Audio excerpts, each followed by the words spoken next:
J'ai été beaucoup dans mon travail, et donc j'étais dans la police de sécurité publique, donc la police au quotidien.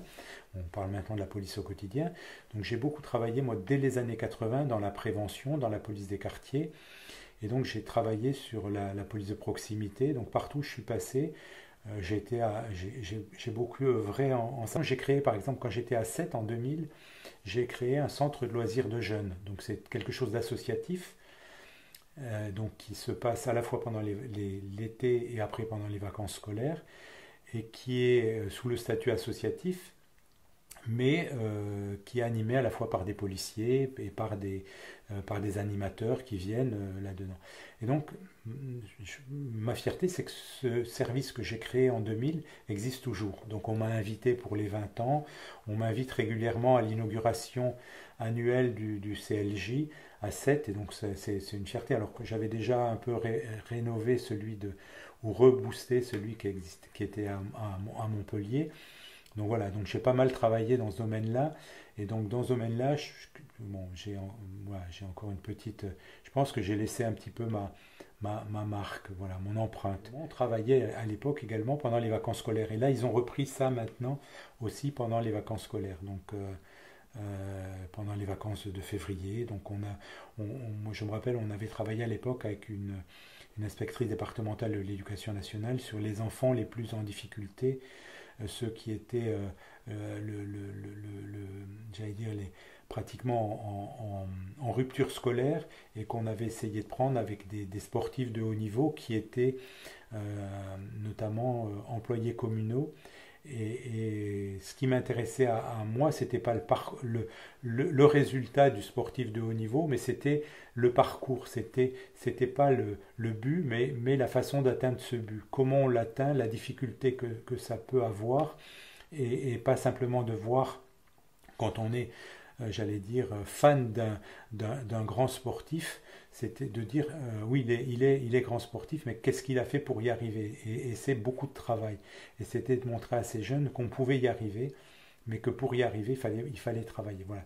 Là encore, bon, j'allais dire, c'est peut-être encore un peu mon marqueur, c'est de montrer que effectivement, on n'arrive pas on arrive forcément à quelque chose, et il faut travailler, il faut y aller. Pourquoi avoir choisi ce public, hein? Alors, j'ai dit tout à l'heure, j'ai travaillé donc j'ai eu la chance dans les années 80, à l'époque j'étais à Toulouse, et de travailler à la création des comités de prévention de délinquance. Et donc j'avais eu la chance d'aller en Grande-Bretagne sur une grande conférence avec ah, Bonne Maison à l'époque, qui a fait un rapport sur la délinquance, qui était un peu le pilote en matière de prévention de la délinquance.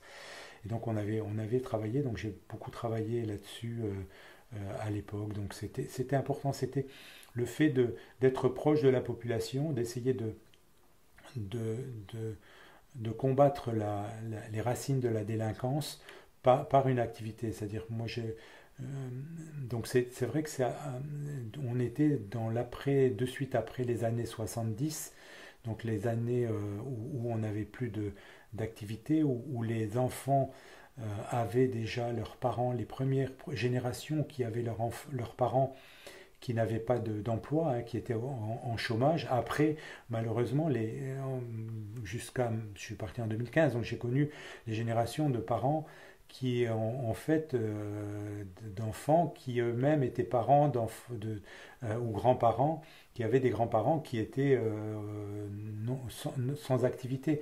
Donc la difficulté de la vie, alors je sais que c'est pas simple, mais la difficulté, je pense que besoin de donner de l'activité, pas simplement du travail. Moi je suis persuadé qu'il faut donner de l'activité.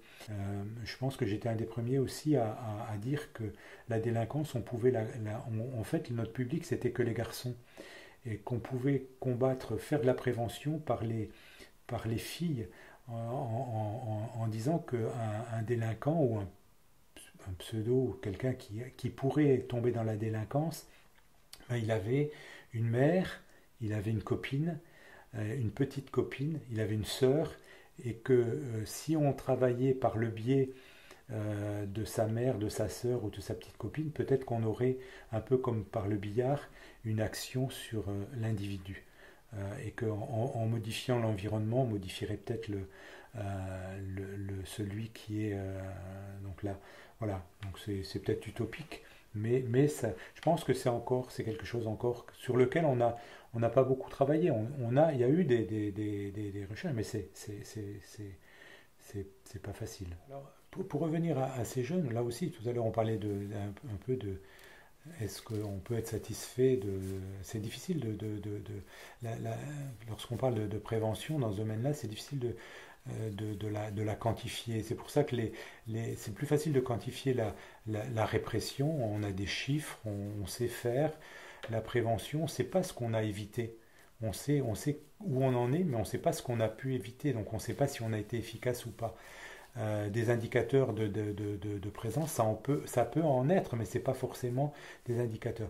Alors pour répondre maintenant, pour revenir à la question, euh, des côtés positifs, c'est de dire on a maintenant, lorsque je suis allé aux dernières réunion du CLJ, et j'ai retrouvé des responsables d'associations ou des jeunes qui ont été eux-mêmes à l'époque soit des animateurs, parce qu'on prenait des jeunes, des BAFA, donc qui eux, 20 ans après, ils sont maintenant, ont eux-mêmes des enfants, et qui soit ont eu des enfants qui continuent à aller dans le CLJ, donc eux-mêmes ont été, sont devenus des animateurs, sont devenus quelquefois des policiers, ont eu d'autres parcours complètement différents. Moi, j'ai eu des animateurs, voire des policiers, à l'époque des adjoints de sécurité, donc des contractuels, qui ont eu des carrières complètement, pas simplement dans la police, mais et avec lequel, qui ont gardé quand même un souvenir de